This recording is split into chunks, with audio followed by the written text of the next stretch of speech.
Hi hello നമസ്കാരം. എൻ്റെ ഏറ്റവും പുതിയ യൂട്യൂബ് വീഡിയോയിലേക്ക് എല്ലാവർക്കും സ്വാഗതം. സോ കഴിഞ്ഞ ദിവസം നമ്മൾ ചെയ്തത് നമ്മളുടെ ബാർക്കോൻ്റെ തന്നെ ക്ലിക്ക് ഷെയറിൻ്റെ വീഡിയോ ആയിരുന്നു. അത് ഭയങ്കരമായിട്ട് ആൾക്കാർ നല്ല അഭിപ്രായം പറഞ്ഞു. അത് ഭയങ്കരമായിട്ട് കേരളത്തിൽ ട്രെൻഡിങ് ആവാൻ സാധ്യതയുള്ള ഒരു ഡിവൈസാണെന്നും അതും ഭാവിയിൽ ഒരുപാട് സ്ഥലങ്ങൾ ഉപയോഗിക്കാനൊക്കെ പറ്റും എന്നൊക്കെ ആളുകൾ പറഞ്ഞിരുന്നു. നല്ല കാര്യം. സോ ഇന്ന് നമ്മൾ ഇൻട്രൊഡ്യൂസ് ചെയ്യാൻ പോകുന്നത് ബാർക്കോൻ്റെ തന്നെ അടുത്തൊരു പ്രൊഡക്റ്റാണ്. അതൊരു പുതിയൊരു പ്രൊഡക്റ്റാണ്. അതേ ആൾക്കാർക്ക് കേട്ടിട്ടുണ്ടാവില്ല. ആളുകൾ ഇതിനെ ഇത് വരും എന്ന് പറഞ്ഞ് ഇങ്ങനെ കേൾക്കുന്നല്ലാതെ ഇത് എന്താണ് സംഭവം എന്നുള്ള കാര്യങ്ങളൊന്നും ഇതുവരെയും ആൾക്കാർക്ക് മനസ്സിലായിട്ടില്ല. ഐ മീൻ, ഈ പ്രോഡക്റ്റ് ലോഞ്ച് ചെയ്യുന്നതിന് മുൻപേ ബാർക്കോ പറഞ്ഞിട്ടുണ്ടായിരുന്നു ഒരു അപ്ഗ്രഡേഷൻ, ഒരു നിലവിലുള്ള ഒരു സാധനത്തിൻ്റെ അപ്ഡേറ്റഡ് വെർഷനാണത്. അപ്പോൾ എന്തൊക്കെയായിരിക്കും അതിൻ്റെ പ്രത്യേകതകൾ, എന്നാണ് ഇറങ്ങുക എന്നുള്ള ഡീറ്റെയിൽസൊക്കെ ഒന്നും ആൾക്കാർക്ക് അറിയില്ല. പ്രത്യേകിച്ച് നമ്മുടെ കേരളത്തിലൊന്നും ഈ ലെവലിലേക്കൊന്നും നമ്മുടെ സിനിമാ മേഖല എത്തിയിട്ടില്ല എന്നുള്ളതാണ് സത്യം. സോ 2017 ബാർക്കോ ICMP എന്ന് പറഞ്ഞിട്ടൊരു മീഡിയ സെർവർ അവർ ഇറക്കുന്നത്. അതായത് നമ്മളിപ്പോൾ ക്യൂബിൻ്റെയൊക്കെ മീഡിയ പ്ലെയർ സെർവർ ഉള്ള പോലെ തന്നെ ക്യൂബിന് യുഎഫ്ഒക്കാർ കൊടുക്കുന്നത് ഒന്നിൽ ഡോറേമി ഷോ വോൾട്ട് അല്ലെങ്കിൽ ഡോൾബിയുടെ IMS 1000, 2000, 3000 ഈ മോഡൽസൊക്കെയാണ് കൊടുക്കുന്നത്. അപ്പോൾ ബാർക്കോയ്ക്കും അവരുടെ സ്വന്തമായിട്ടൊരു സെർവർ ഉണ്ട്. ലോകത്തിലെ ഏറ്റവും തന്നെ ബെസ്റ്റ് സെർവർ എന്നറിയപ്പെടുന്ന ICMP ആണത്. എൻ്റെ വീഡിയോസ് കാണുമ്പോൾ പലരും ചോദിക്കുന്നുണ്ട്, നിങ്ങൾ ബാർക്കോൻ്റെ പ്രൊമോട്ടറാണോ എന്ന് ചോദിക്കുന്നുണ്ട്. ഒരിക്കലും അല്ല, ഞാൻ ബാർക്കോൻ്റെ ഒരു പ്രൊമോട്ടറല്ല. നല്ലതെന്ന് തന്നെ പറയും, മോശം തന്നെ പറയും. ബാർക്കോൻ്റെ മോശം പ്രൊഡക്റ്റുകളുണ്ട്, അതിനെപ്പറ്റിയും ഞാൻ വീഡിയോ ചെയ്യാറുണ്ട്. അപ്പോൾ ഇതെന്തുകൊണ്ട് വേൾഡിലെ ടോപ്പ് ബ്രാൻഡ് അല്ലെങ്കിൽ ഒരു ടോപ്പസ്റ്റ് സെർവറായിട്ട് നിലനിൽക്കുന്നു എന്ന് പറയാൻ കാരണം എന്ന് വെച്ചാൽ, ഞാൻ ഇത് ഓൾറെഡി ഉപയോഗിച്ചിട്ടുള്ളതാണ്. ഒരു 6 വർഷത്തോളം കാലം ഞാൻ സൗദി അറേബ്യയിലും ദുബായിലൊക്കെ ആയിട്ട് സാധനം ഉപയോഗിച്ചിട്ടുള്ളതാണ്. അപ്പോൾ അതുകൊണ്ട് എനിക്ക് നന്നായിട്ട് അറിയാം. ഒരു കംപ്ലൈൻറ്റും ഇല്ലാതെ അത് വർക്ക് ചെയ്യുന്നുണ്ട്. ലോകപ്രശസ്ത എല്ലാ മൾട്ടിപ്ലസ് കമ്പനികളിലും അവരതാണ് വെക്കുന്നത്. അപ്പോൾ എന്തുകൊണ്ട് ആ പ്രോഡക്റ്റ് വീണ്ടും ആൾക്കാർ വെക്കുന്നു? അപ്പോൾ അത് അതിൻ്റെ പ്രോഡക്റ്റിൻ്റെ ഗുണം കൊണ്ടാണ്. സോ അതുകൊണ്ടാണ് ഞാനിങ്ങനെ പറയുന്നത്. പിന്നെ എന്നോട് ഒരുപാട് അവാർഡുകളും കിട്ടിയിട്ടുണ്ട്. അപ്പോൾ ഞാനീ പറഞ്ഞു വരുന്നത് ICMP എന്ന് പറഞ്ഞിട്ടുള്ളൊരു സെർവറിനെ പറ്റിയാണ്. ബാർക്കോ 2017 ലോഞ്ച് ചെയ്താണ്. 2018 അതിൻ്റെ ഫസ്റ്റ് തന്നെ നമ്മൾ തന്നെയാണ് പർച്ചേസ് ചെയ്തത്. ഐ മീൻ, ഞാൻ വർക്ക് ചെയ്തിരുന്നത് സൗദി അറേബ്യയിലുള്ള മൂവി സിനിമാസ് എന്ന് പറഞ്ഞ കമ്പനിയാണ് ആദ്യമായിട്ട് അത് മേടിച്ചത്. അതായത് നമ്മളതിൻ്റെ ഒപ്പം തന്നെ സീരീസ് 4 പ്രൊജക്ടറും കൂടിയാണ്. ബാർക്കോൻ്റെ സീരീസ് 4 പ്രൊജക്ടർ കൂടിയാണ്. അപ്പോൾ ബാർക്കോ സീരീസ് 4 പ്രൊജക്ടറും അതിൻ്റെ ഒപ്പം തന്നെ ICMP എന്ന് പറഞ്ഞുള്ള സെർവറും കൂടി രണ്ടും കൂടി ചേർത്തിട്ടുള്ള ഒരു പാക്കേജാണ് നമ്മൾ മേടിച്ചത്. അതൊരു ഗെയിം ചേഞ്ചർ സാധനമായിരുന്നു. കാരണം എന്താ വെച്ചാൽ, അതുവരെ നിലവിൽ മാർക്കറ്റിൽ ഉണ്ടായിരുന്നത് ക്രിസ്റ്റിയുടെ പ്രൊജക്ടറുകളാണ്. സോ ക്യൂബൊന്നും ഇന്ത്യക്ക് പുറത്ത് എവിടെയും ഇല്ല, ആരും വയ്ക്കാത്തൊരു സാധനമാണ്. അത് നമ്മുടെ നാട്ടിലെ ആൾക്കാർ മാത്രമേ വയ്ക്കുകയുള്ളൂ. കാരണം ക്യൂബ് എന്ന് പറഞ്ഞാൽ അത്രയും ദുരന്തം സെർവറുകളാണ്. ഞാൻ ഉപയോഗിച്ചാൽ ഏറ്റവും ദുരന്തം സെർവറാണ് ക്യൂബിൻ്റെ സെർവർ. ഞാൻ ക്യൂബ് എന്ന് പറഞ്ഞ കമ്പനിയെ പറ്റി കുറ്റം പറയുന്നില്ല, ഞാനിതൊരു പ്രൊഡക്റ്റ് റിവ്യൂ മാത്രമാണ്. എൻ്റെ എക്സ്പീരിയൻസാണ് ഞാൻ പറയുന്നത്. ഞാൻ ഉപയോഗിച്ച് എനിക്ക് മോശം തോന്നിയതുകൊണ്ടാണ് ഞാൻ മോശം എന്ന് പറയുന്നത്.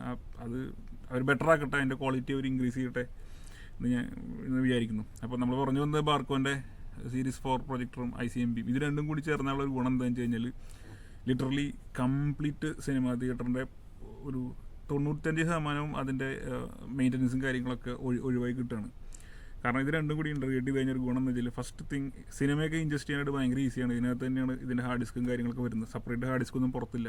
എല്ലാം പ്രൊജക്ടറിൻ്റെ അകത്തായതുകൊണ്ട് വളരെ ഈസിയാണ്, പ്ലഗ് ആൻഡ് പ്ലേ. ആർക്ക് വേണ്ടിയിട്ട് ഇത് ഉപയോഗിക്കാം. ഒരു film operator, professional film operator ആവശ്യമൊന്നുമില്ല. ബാർക്കോ ICMP ആണ് നിങ്ങൾ ഉപയോഗിക്കണമെന്നുണ്ടെങ്കിൽ പ്രൊഫഷണൽ ഫിലിം ഓപ്പറേറ്റർ ആവശ്യമൊന്നുമില്ല. അപ്പോൾ നമ്മൾ പറഞ്ഞു വന്നത് ബാർക്കോ ICMP വിത്ത് സീരീസ് 4 പ്രൊജക്ടറാണ്. സീരീസ് 4 എന്ന് പറയുന്നത് SP4K എന്ന് പറഞ്ഞ കാറ്റഗറിയിൽപ്പെട്ട പ്രൊജക്ടറാണ് സീരീസ് 4. SP4K എന്ന് പറയുന്നത് 4K സീരീസും SP2K എന്ന് പറയുന്നത് 2K സീരീസുമാണ്.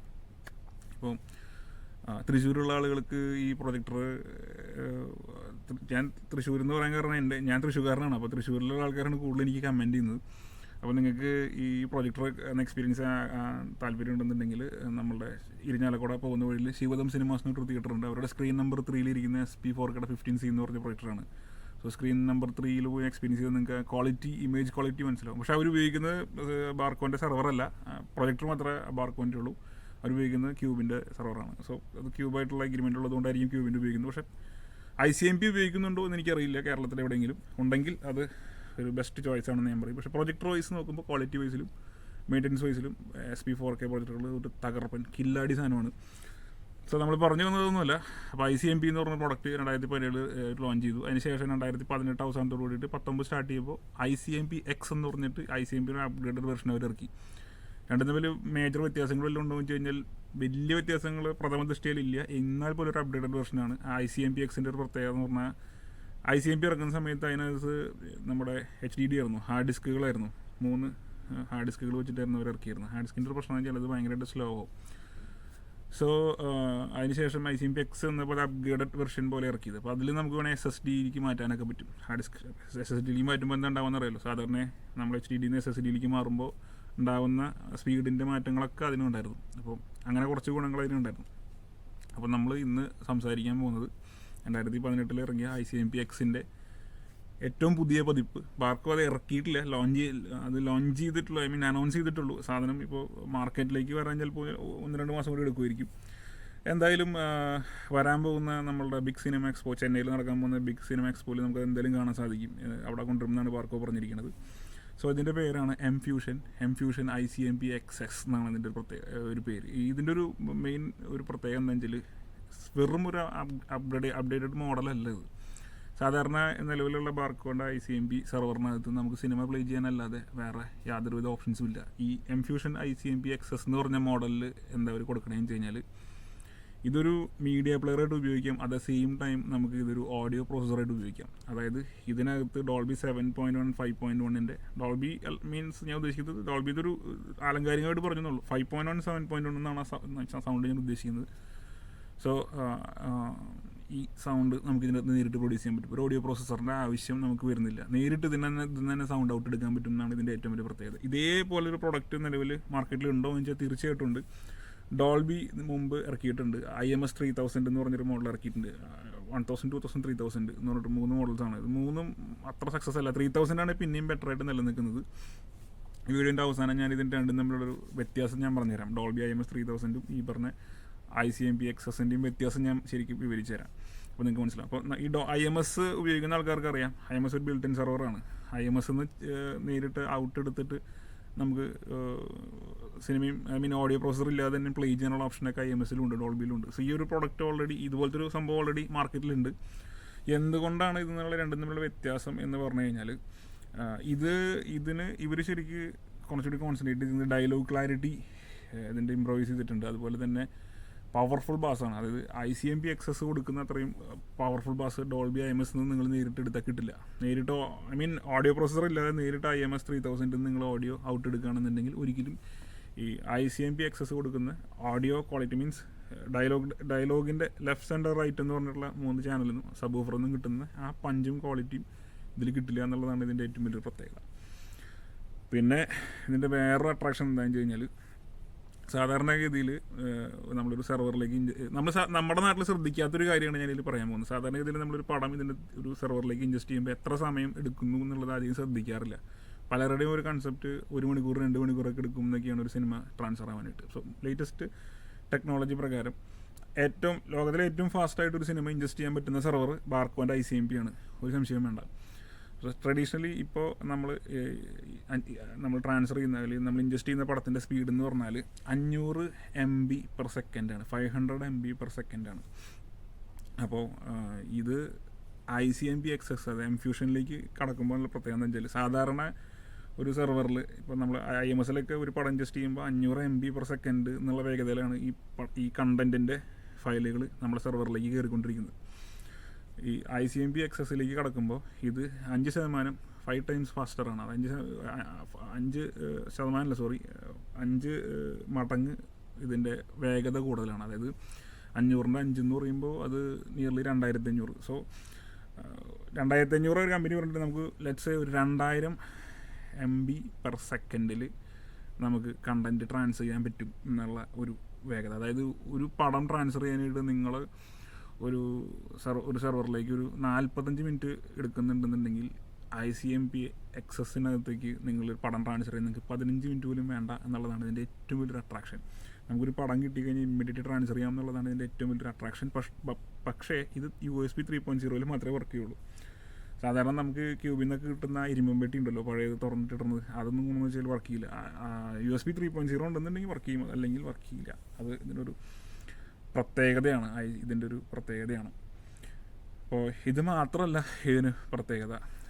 4K നമ്മളിപ്പോൾ നിലവിൽ കണ്ടുകൊണ്ടിരിക്കുന്ന 3D പടങ്ങളൊന്നും 4K അല്ല, 2K 3Dയിലാണ് നമ്മൾ കണ്ടുകൊണ്ടിരിക്കുന്നത്. അത് നമ്മുടെ നാട്ടിലെ സെർവറുകളുടെ ഒരു പരാജയമായിട്ടാണ് എനിക്ക് തോന്നിയിട്ടുള്ളത്. അല്ലെങ്കിൽ ആ ഒരു ടെക്നോളജി ഇമ്പ്രൂവ് ചെയ്യാൻ ആർക്കും പറ്റിയിട്ടില്ല എന്നുള്ളതാണ്.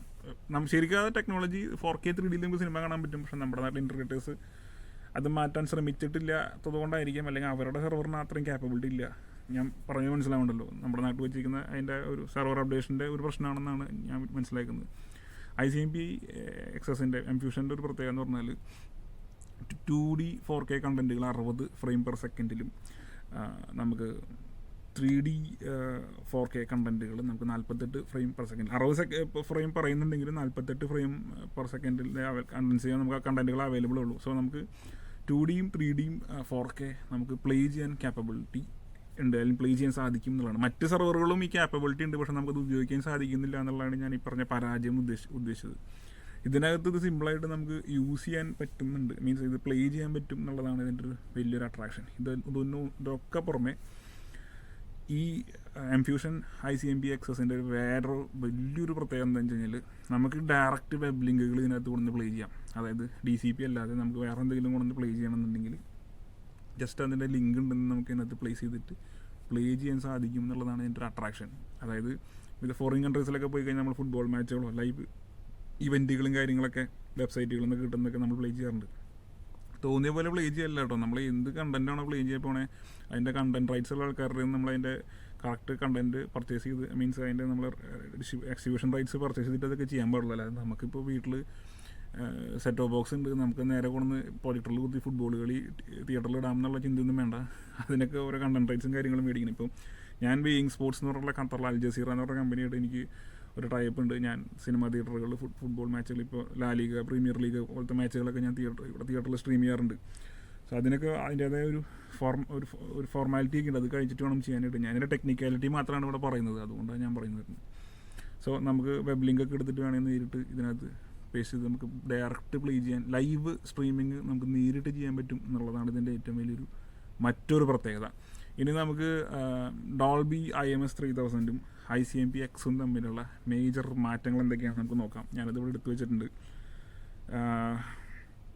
മെയിൻലി അറിയാലോ, ഡോൾബി എന്ന് പറയുന്നത്, ഡോൾബി ഒരു ഓഡിയോ കമ്പനിയാണ്. അവർ സെർവറുകളും കാര്യങ്ങളും IMS 1000, 2000, 3000 എന്ന് പറഞ്ഞിട്ട് അങ്ങനെ 3 വേരിയൻ്റ് ഇറക്കിയിട്ടുണ്ട്. ബാർക്കോയും ഇപ്പോൾ അവരുടെ 3ാമത്തെ ശ്രേണിയാണ് ICMP XS എന്ന് പറഞ്ഞിട്ടുള്ള എംഫ്യൂഷൻ എന്ന് പറഞ്ഞിട്ടുള്ള മോഡൽ ഇറക്കിയിരിക്കുന്നത്. അപ്പം ഇത് രണ്ടും തമ്മിലുള്ള മേജർ മാറ്റങ്ങൾ എന്ന് പറഞ്ഞു കഴിഞ്ഞാൽ, ബാർക്കോ എംഫ്യൂഷൻ്റെ ഒരു പ്രത്യേകത, ഫസ്റ്റ് പ്രത്യേകത, deeply integrated with Barco series 4 projector unified UI. അതായത് നമ്മൾ ശരിക്കും ഈ ബാർക്കോ ICMP XSൻ്റെ പൂർണ്ണ വെർഷൻ, അതായത് ഇതിൻ്റെ ഫുൾ പൊട്ടൻഷ്യൽ നമുക്ക് ഉപയോഗിക്കണമെന്നുണ്ടെങ്കിൽ അത് സീരീസ് 4 പ്രൊജക്ടർ, ബാർക്കോൻ്റെ തന്നെ SP4K സീരീസിലുള്ള പ്രൊജക്ടറുകളുടെ കൂടെ വേണം ഉപയോഗിക്കാൻ, എന്നാലാണ് അതിൻ്റെ ഫുൾ പൊട്ടൻഷ്യൽ നമുക്ക് കിട്ടുള്ളൂ. ഡോൾബി IMSലേക്ക് വരികയാണെന്നുണ്ടെങ്കിൽ ഇൻറ്റർഗ്രേറ്റഡ് സെർവറിൻ്റെ ഓഡിയോ പ്രോസസർ ബോർഡോട് വിട്ട് കമ്പാറ്റബിലിറ്റി, അതായത് ഈ IMS നമുക്ക് ഏതിൽ വേണേലും ഉപയോഗിക്കാം. ഇതും ഈ ബാർക്കോ ICMP XSഉം ഏതിൽ വേണേലും ഉപയോഗിക്കാം. പക്ഷേ ഈ IMS ഏത് പ്രൊജക്ടറിലും ഉപയോഗിച്ചാലും ഒരേപോലെയാണ് വർക്ക് ചെയ്യുക. അതായത് ഇപ്പോൾ നിങ്ങൾ ക്രിസ്റ്റിയുടെ പ്രൊജക്ട് എടുത്തോ, ബാർക്കോൻ്റെ പ്രൊജക്ട് എടുത്തോ, NECയുടെ പ്രൊജക്ട് എടുത്തോ, ഇവിടെ ഒക്കെ ഈ സാധനം ഒരേപോലെ വർക്ക് ചെയ്യുക. നേരെ മറിച്ച് ഈ ICMP XS എടുത്തിട്ട് നിങ്ങളിപ്പോൾ ക്രിസ്റ്റിയിലോ NECയിലോ ഉപയോഗിക്കുന്ന പോലെയല്ല ബാർക്കോൻ്റെ തന്നെ 2 വേരിയൻ്റ് ഇപ്പോൾ അവൈലബിൾ ആണ്. DP4K, SP4K എന്ന് 2 മോഡലുണ്ട്. SP4Kയിലേക്ക് വന്നാൽ ഇതിൻ്റെ പൂർണ്ണ രൂപത്തിൽ ഉപയോഗിക്കാൻ പറ്റും എന്നാണ് ഈ പറഞ്ഞതിൻ്റെ ഒരു രത്ന ചുരുക്കം. അടുത്തത് സൗണ്ടിൻ്റെ കാര്യം കിടക്കുകയാണെന്നുണ്ടെങ്കിൽ, ബാർക്കോ ഇപ്പോൾ കഴിഞ്ഞ സെഗ്മെൻറ്റിൽ ബാർക്കോ ICMP Xനാണ് ഒരു പോയിൻ്റ്, ഡോൾബിക്ക് പോയിൻ്റ് ഇല്ല. രണ്ടാമത്തെ സെഗ്മെൻറ്റിൽ കിടക്കുകയാണെന്നുണ്ടെങ്കിൽ ബാർക്കോ ICMP XSൽ 5.7.1 clear dialogue powerful bass AES3 and AES67 ALOP. So ഈ ഒരു ഫീച്ചർ അതിനകത്ത് അവൈലബിൾ ആണ്. ഡോൾബി IMS 3000ലേക്ക് കിടക്കുകയാണെങ്കിൽ ഡോൾബി സറൗണ്ട് 7.1 5.1 ബേസിക് ആയിട്ടുള്ള 7.1 5.1 മാത്രമേ കിട്ടുള്ളൂ. ഓപ്ഷണൽ അറ്റ്മോസ് ഔട്ട് ഉണ്ട്, AES ഡിജിറ്റൽ ഔട്ട് പ്രൈമറിലി. അതായത് IMS 3000-നകത്തെ ഓപ്ഷണൽ അറ്റ്മോസ് ഔട്ട് എന്ന് പറഞ്ഞാൽ അറ്റ്മോസ് നമ്മൾ ഈ പറഞ്ഞ അറ്റ്മോസിന് ലൈസൻസ് മേടിക്കണം, അതുപോലെ തന്നെ ഇതിനകത്തുള്ള ഓഡിയോ പ്രോസസ്സറോ എനേബിൾ ചെയ്യാനും ലൈസൻസ് മേടിക്കണം. നേരെ മറിച്ച് ICMP XSനകത്തേക്ക് നമ്മൾ സെപ്പറേറ്റ് ലൈസൻസ് ഒന്നും ഉപയോഗിക്കേണ്ട, അതിനകത്ത് ഓഡിയോ പ്രോസസ്സർ ഉണ്ടാവും, നമുക്ക് വേണമെങ്കിൽ ഉപയോഗിക്കാം, വേണമെങ്കിൽ ഉപയോഗിക്കാതിരിക്കാം. ഇവിടെയും ബാർക്കോക്കെയാണ് പോയിന്റ്, ഡോൾബിക്ക് പോയിന്റ് ഇല്ല. അടുത്തത് കണക്ടിവിറ്റിയെ വെച്ച് നോക്കുകയാണെന്നുണ്ടെങ്കിൽ ബാർക്കോ ICMP XSൽ comprehensively include analogue and digital AES3 and AES67. അതായത് ബാർക്കോ ICMP XSനകത്ത് നിന്ന് നമുക്ക് അനലോഗിലും ഡിജിറ്റലിലും ഔട്ട് എടുക്കാൻ പറ്റും.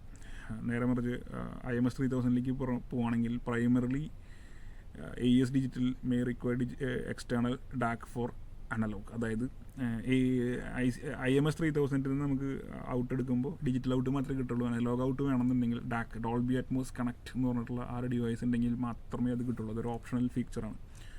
ഇവിടെയും നമ്മളുടെ ബാർക്കോക്കെയാണ് പോയിന്റ്, ഡോൾബിക്ക് പോയിന്റ് ഒന്നുമില്ല. പിന്നെ അടുത്തത് ഞാൻ നേരത്തെ പറഞ്ഞ സ്പീഡിൻ്റെ കാര്യം. അപ്പോൾ ബാർക്കോയിൽ high up to 5 times faster with NVM storage. അതായത് ഇവരുടെ SSD ആ ടൈപ്പ് സ്റ്റോറേജിലേക്ക് നമുക്ക് ഒറ്റയടി 5 സാധാരണ ട്രാൻസ്ഫറിങ് സ്പീഡിൽ നിന്ന് 5 times ഫാസ്റ്ററായിട്ട് നമുക്ക് സ്ട്രീം ചെയ്യാൻ പറ്റും. IMSലേക്ക് ഡോൾബിയുടെ IMSലേക്ക് കിടക്കുകയാണെങ്കിൽ standard supports up to 500 MB bit rate. അതായത് 500 MB ബിറ്റ് റേറ്റിൽ മാത്രമേ ഈ സാധനം പോവുള്ളൂ, ട്രാൻസ്ഫർ ആവുള്ളൂ. നേരത്തെ ഞാൻ പറഞ്ഞിരുന്നു അത്. ഇപ്പോൾ IMS 3000ലേക്ക് നമ്മളിപ്പോൾ ഒരു മണിക്കൂർ കൊണ്ടോ അല്ലെങ്കിൽ 45 മിനിറ്റ് കൊണ്ട് ട്രാൻസ്ഫർ ചെയ്യുന്ന കണ്ടൻറ്റ് 15 മിനിറ്റ് പോലും വേണ്ട ബാർക്കോ ICMP Xലേക്ക് ട്രാൻസ്ഫർ ആവും. ഇതൊരു വലിയൊരു പോയിൻ്റാണ്. ഇത് നമ്മുടെ നാട്ടിലെ സിംഗിൾ സ്ക്രീനുകൾക്കൊന്നും ബാധിക്കില്ല, പക്ഷേ മൾട്ടിപ്ലസ് തിയേറ്ററുകൾ ഇത് ഉപയോഗിക്കുമ്പോൾ ഭയങ്കര ഇതാണ്. കാരണം ചില സമയത്ത് പടങ്ങളൊക്കെ അങ്ങോട്ടൊക്കെ സ്വാപ്പ് ചെയ്യും. പിന്നെ തിയേറ്ററിൽ ഇങ്ങനെ പടം എനിക്ക് പെട്ടെന്ന് ഇപ്പുറത്ത് വേണമെന്ന് പറഞ്ഞാൽ അവിടെ ട്രാൻസ്ഫർ ചെയ്തിട്ടില്ല എന്നുണ്ടെങ്കിൽ ഈ സാധനം ഇട്ട് കഴിഞ്ഞാൽ 15 മിനിറ്റ് കൊണ്ട് പടം കയറും. സാധാരണഗതിയിൽ ഒരു സിനിമാ തിയേറ്ററിലേക്ക് പടം കയറ്റാൻ നിൽക്കുന്ന ഓപ്പറേറ്റർമാർക്ക് ഞാൻ ഈ പറഞ്ഞതിൻ്റെ ബുദ്ധിമുട്ട് മനസ്സിലാവും. അപ്പോൾ ഇവിടെയും ബാർക്കോക്കെയാണ് പോയിന്റ്, ഡോൾബിക്ക് പോയിന്റ് ഒന്നുമില്ല. ഇവിടെ ബാർക്കോക്ക് 1 പോയിന്റ് ഒന്നും കൊടുത്താൽ പോരാ, ഒരു 5 പോയിന്റെങ്കിലും കൊടുക്കണം. കാരണം അത് അടിപ്പൻ ഫീച്ചറാണ്. പിന്നെ ഞാൻ നേരത്തെ പറഞ്ഞ നമ്മളുടെ 4K 2D up to 60 frames 3Dയും ഇത് മറ്റേ IMSലേക്ക് കിടക്കുമ്പോൾ ഒരു പ്രത്യേകത എന്താണെന്ന് വെച്ച് കഴിഞ്ഞാൽ ഇവിടെ 4K 2D up to 60 frame per second ആണ്. എന്നാൽ Dolby IMS 3000 2K at 120 frames 4K at 30 frame per second ആണ്. ഇതൊരു അഡ്വാൻറ്റേജ് ആണോ വെച്ചാൽ ഒരിക്കലും അല്ല. 2Kയിൽ ഇനി എത്ര ഫ്രെയിം റേറ്റ് കൂട്ടി കൊടുത്താലും കാണാൻ ആളില്ല. ഓൾറെഡി 4Kയിലേക്ക് മാറി കഴിഞ്ഞു. പിന്നെ ഇവിടെ 4K പടത്തിൻ്റെ മാക്സിമം ഫ്രെയിം റേറ്റ് എന്ന് പറഞ്ഞാൽ 30 ഫ്രെയിം പെർ സെക്കൻഡ് സപ്പോർട്ട് ചെയ്യുള്ളൂ IMSൽ. നേരെ മറിച്ച് ICMP Xൽ ഇതിൻ്റെ 60 ഫ്രെയിം പെർ സെക്കൻഡ് സപ്പോർട്ട് ചെയ്യും. അത് ലേറ്റസ്റ്റ് വെർഷൻ ICMP Xലാണ് ഉപയോഗിച്ചുകൊണ്ടിരിക്കുന്നത്. പിന്നെ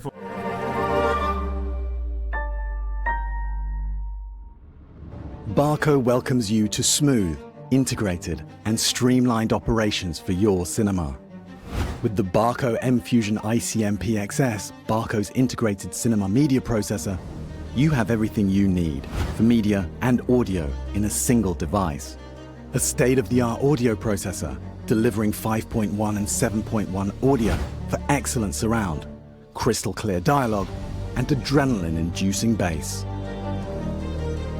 A groundbreaking new media processor capable of playback, ingest and content transfer simultaneously.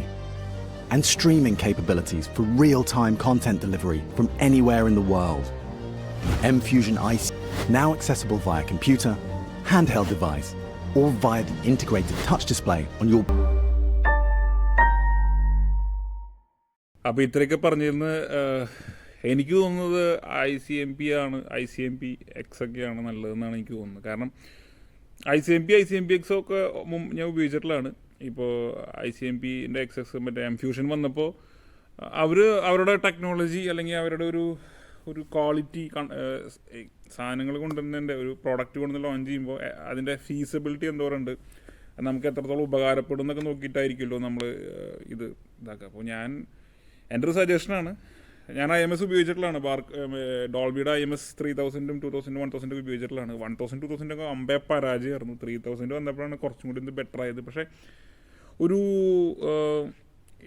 ഞാൻ പറഞ്ഞല്ലോ നമ്മളുടെ ഫീസിബിലിറ്റി അല്ലെങ്കിൽ നമ്മൾ ഉപയോഗിക്കുന്ന, ഞാനെപ്പോഴും ഒരു ഇൻസ്റ്റാളർ എന്ന നിലയിൽ ഞാനിത് എങ്ങനെയെങ്കിലും ഇൻസ്റ്റാൾ ചെയ്തിട്ട് പോകാന്നുള്ള രീതിയിലല്ല ഞാൻ തിയേറ്ററുകളെ എപ്പോഴും അപ്രോച്ച് ചെയ്യാറുള്ളത്.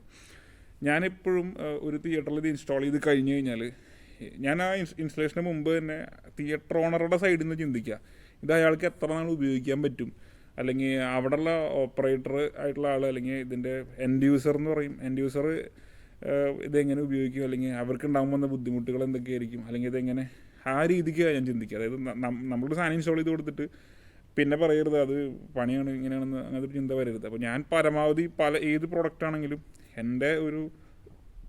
ഞാൻ എൻ്റെ ഒരു ഒരുവിധം റിസർച്ചും പരിപാടിയൊക്കെ കഴിഞ്ഞിട്ടാണ് ആളുകളിലേക്ക് എത്തിക്കാറുള്ളൂ.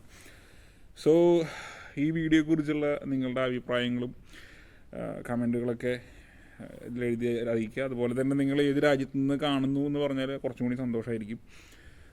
നിലവിൽ ഇത് കൂടാതെ ഇനിയൊരു പ്രോഡക്റ്റ് കൂടി ഉണ്ട് ബാർക്കോൻ്റെ, അത് ഞാൻ അടുത്തുള്ള വീഡിയോയിൽ അറിയിക്കാം. 2 ട്രെയിനിങ് കൂടി, ശരിക്കും 3 ട്രെയിനിങ് കൂടി ഉണ്ട്. ഒരു ലേസറിൻ്റെ ഒരു ട്രെയിനിങ് ഉണ്ട്, അതായത് ലേസർ സേഫ്റ്റി ട്രെയിനിങ്ങും SP4K സീരീസ് 4 പ്രൊജക്ടറുകളുടെ ലെവൽ 1ഉം ലെവൽ 2ഉം ട്രെയിനിങ്ങും എനിക്ക് കംപ്ലീറ്റ് ചെയ്യാനുണ്ട്. സോ അതുകൂടി കഴിഞ്ഞിട്ട് അതിൻ്റെ ഡീറ്റെയിൽസുകളൊക്കെ ഞാൻ വീഡിയോസ് ചെയ്യാം. പരമാവധി ഞാൻ എനിക്ക് പറ്റാവുന്നതൊക്കെ ഞാൻ വീഡിയോ ആയിട്ട് ചെയ്യാറുണ്ട്. സോ വീഡിയോയെക്കുറിച്ചുള്ള നിങ്ങളുടെ അഭിപ്രായങ്ങളും കമൻറ്റുകളൊക്കെ എഴുതി അറിയിക്കുക ഞാൻ പറഞ്ഞ പോലെ. പിന്നെ പ്രൊജക്ടറിനെ പറ്റിയിട്ട് ഇത് ഈ ടെക്നോളജി എങ്ങനെയാണെന്നൊക്കെ പഠിക്കണം. ഇത് ആളുകൾ കമൻറ്റ് ചെയ്യുന്നുണ്ട്, ചേട്ടനെ പോലെ നടന്ന് വർക്ക് ചെയ്യാനായിട്ട് എന്താണ് കോഴ്സാണ് പഠിക്കേണ്ടത്. ഗൈസ്, ഞാൻ ഈ കോഴ്സ് പഠിച്ചതിൻ്റെ പുറത്തൊന്നുമല്ല ഇത് ചെയ്തുകൊണ്ടിരിക്കുന്നത്. ഞാൻ electronics and visual communication engineering, digital cinema engineering പഠിച്ചിട്ടുണ്ട് സത്യം തന്നെ. പക്ഷേ അങ്ങനൊരു ഈ നമ്മുടെ ഇന്ത്യയിൽ അങ്ങനൊരു ഒന്നും പഠിപ്പിക്കുന്നില്ല. ഈ ഡിജിറ്റൽ പ്രൊജക്ടറിനെ ബേസ് ചെയ്തിട്ട് പഠിപ്പിക്കുന്നില്ല. സത്യത്തിൽ ഞാൻ പ്രൊജക്ടറിനെ ബേസ് പഠിക്കാനല്ല ഞാൻ പോയത്. ഞാൻ ഡിജിറ്റൽ സിനിമ എഞ്ചിനീയറിംഗ് എന്ന് പറയുമ്പോൾ ഇതിനകത്ത് എല്ലാം വിടും. ക്യാമറ, അതിൻ്റെ ടെക്നിക്കാലിറ്റികൾ കംപ്ലീറ്റ് വിടും. എഡിറ്റിങ് മുതലുള്ള ഇപ്പോൾ ഡാവിഞ്ചി റീസോൾവ് എങ്ങനെ ഉപയോഗിക്കാം, ഈ വക കാര്യങ്ങളും മുഴുവൻ ഇങ്ങനത്തെ അതൊക്കെ പഠിച്ചിട്ടുണ്ട്. ഇതൊക്കെ അതിനകത്തൊരു ഭാഗമായിട്ട് വരും. സോ ഞാൻ എന്തുകൊണ്ട് ഡിജിറ്റൽ സിനിമ ഇൻസ്റ്റാളറായി എന്ന് ചോദിച്ചു കഴിഞ്ഞാൽ, സിനിമയിൽ ഒരു പോസ്റ്റ് പ്രൊഡക്ഷനിലൊക്കെ വർക്ക് ചെയ്യാന്ന് പറഞ്ഞാൽ അത് വല്ലപ്പോഴും കിട്ടുന്ന ഒരു ഓപ്പർച്യൂണിറ്റിയാണ്. സ്ഥിര വരുമാനം അതിനകത്തില്ല. പിന്നെ അത്രയും വലിയ പുലിയൊക്കെ ആണെങ്കിൽ മാത്രമേ ആൾക്കാർ വിളിക്കുകയുള്ളൂ. അപ്പോൾ ടെക്നീഷ്യൻ ആവാന്ന് പറയുമ്പോൾ, സിനിമയിലെ ടെക്നീഷ്യൻ എന്ന് പറഞ്ഞു കഴിഞ്ഞാൽ ഒരു സിനിമ തുടങ്ങി അത് അവസാനിക്കുന്ന ഒരു അതുള്ളൂ. നേരെ മറിച്ച് തിയേറ്റർ ഫീൽഡ് ഞാൻ തിരഞ്ഞെടുക്കാനുള്ള കാരണം എന്ന് വെച്ചാൽ, എനിക്ക് മന്ത്ലി വരുമാനം, അല്ലെങ്കിൽ ഞാൻ ഇവിടെ ഇൻസ്റ്റാളറായിട്ട് വരാനായിട്ട് മുമ്പ്, ഇൻസ്റ്റാളറായതിനു ശേഷമാണ് ഞാൻ ചെയ്യുന്ന പ്രോജക്റ്റുകൾക്ക് വേണ്ടി പൈസ മേടിച്ചുകൊണ്ടിരിക്കുന്നത്. ഇതിന് മുമ്പ് ഞാൻ മൾട്ടിപ്ലസ് കമ്പനികൾക്ക് വേണ്ടി വർക്ക് ചെയ്തിരുന്നത്. പല മൾട്ടിപ്ലസ് തിയേറ്റർ കമ്പനികളുടെയും ടെക്നിക്കൽ മാനേജറും ടെക്നിക്കൽ ഹെഡൊക്കെ ആയിട്ട് ഞാൻ വർക്ക് ചെയ്തിട്ടുണ്ട്. സാധാരണ ഫിലിം ഓപ്പറേറ്ററായിട്ട് പോലും ഞാൻ ജോലി ചെയ്തിട്ടുണ്ട്. തൃശ്ശൂർ പല തിയേറ്ററിലും ഞാൻ ഫിലിം ഓപ്പറേറ്ററായിട്ട് ജോലി ചെയ്തിട്ടുണ്ട്. തൃശ്ശൂർ വർക്ക് ചെയ്തിട്ടുണ്ട്, ഞാൻ എറണാകുളത്ത് വർക്ക് ചെയ്തിട്ടുണ്ട്, ഹൈദരാബാദിൽ വർക്ക് ചെയ്തിട്ടുണ്ട്. പല സ്ഥലങ്ങളിൽ ഞാൻ ഫിലിം ഓപ്പറേറ്ററായിട്ട് വർക്ക് ചെയ്തിട്ടുണ്ട്. അപ്പോൾ അതിൻ്റെ തുടക്കമൊക്കെ അവിടെ തന്നെയായിരുന്നു. യൂറോപ്പിൽ വർക്ക് ചെയ്തിട്ടുണ്ട്, ദുബായിൽ വർക്ക് ചെയ്തിട്ടുണ്ട്. പല സ്ഥലങ്ങളിലും ഫിലിം ഓപ്പറേറ്ററായിട്ട് തുടങ്ങി. അവിടെ നിന്ന് സ്റ്റെപ്പ് ബൈ സ്റ്റെപ്പായിട്ടാണ് ഞാൻ കയറി വന്നത്, ഓരോന്ന് പഠിച്ചത്. പക്ഷേ ഈ ഒരു കോഴ്സ് പഠിച്ചതിൻ്റെ പുറത്ത് നിങ്ങൾക്ക് ഓടിച്ചെന്നൊരു തിയേറ്റർ ഇൻസ്റ്റാൾ ചെയ്യാൻ പറ്റുമെന്ന് ചോദിച്ചു കഴിഞ്ഞാൽ അത് ശുദ്ധ മണ്ടത്തരമാണ്, ഒരിക്കലും പറ്റില്ല. പിന്നെ ഞാൻ പഠിച്ച എഞ്ചിനീയറിംഗ് എന്ന് പറഞ്ഞത് അങ്ങനെ ഞാൻ പഠിക്കുന്ന കാലത്തെന്ന് പറഞ്ഞാൽ അന്ന് ഇന്ത്യയിൽ ഡിജിറ്റൽ സിനിമ ഇല്ല. എന്നാൽ ഇന്ത്യയിൽ ഡിജിറ്റൽ സിനിമ എന്ന് പറഞ്ഞ കൊണ്ടുവന്ന് കാണിച്ചു തരുന്നത് ഈ UFOൻ്റെ സിനി ബ്ലാസ്റ്റർ എന്ന് പറഞ്ഞൊരു ചാത്തൻ സെർവറുണ്ട്. ഈ 10 GB 15 GB ഒരു പടം കൊണ്ടുവന്നിട്ട് ഈ സിനിമ എന്നാണ് അവർ വിളിക്കുക. UFOയ്ക്കും ഉണ്ട്, ക്യൂബിനും ഉണ്ട്. അപ്പോൾ ഈ സിനിമ എന്നൊരു സാധനം ഡിഷാൻഡിൻ്റെ വഴി അയച്ച്, നമ്മൾ ഇന്ന് യൂട്യൂബിൽ കാണുന്ന ക്വാളിറ്റി പോലും ഇല്ലാത്ത സാധനമാണ് അന്ന് കൊടുത്തിരുന്നത്. ലെക്സോണിൻ്റെയും പാനസോണിക്കിൻ്റെയൊക്കെ ഡബിൾ ലാമ്പിൻ്റെ കുഞ്ഞ് പ്രൊജക്ടർ കൊണ്ട് വെച്ചടിച്ചിട്ടാണ് സിനിമ കാണിച്ചത്. അതാണ് നമ്മൾ അധികം പറഞ്ഞ് വെറുപ്പിക്കുന്നില്ല. നമുക്ക് അടുത്തൊരു വീഡിയോയിൽ വീണ്ടും കാണാം. പുതിയ ടെക്നോളജികളായിട്ട് ഞാൻ വീണ്ടും വരാം. വീഡിയോൻ്റെ ക്വാളിറ്റി കൂട്ടാനൊക്കെ ആൾക്കാർ പറയുന്നുണ്ട്. അൺഫോർച്ചുനേറ്റ്ലി എൻ്റെ അടുത്ത് യൂട്യൂബ് വീഡിയോ ചെയ്ത് ക്വാളിറ്റി കൂട്ടിയിട്ടൊന്നും എനിക്കൊന്നും കിട്ടാനില്ല. സോ ഞാൻ നിങ്ങൾക്ക് അറിവ് പറഞ്ഞു തരുന്നു, അത് നിങ്ങൾക്ക് താല്പര്യമുള്ളവർക്ക് കേൾക്കാം, അല്ലാത്തവർക്ക് ഇത് സ്കിപ്പ് അടിച്ച് പോകാം, അല്ലെങ്കിൽ എൻ്റെ ചാനൽ നോക്കാതെയും പോകാം. അടുത്തൊരു വീഡിയോയിൽ വീണ്ടും കാണുന്നവരെ എല്ലാവർക്കും ബൈ.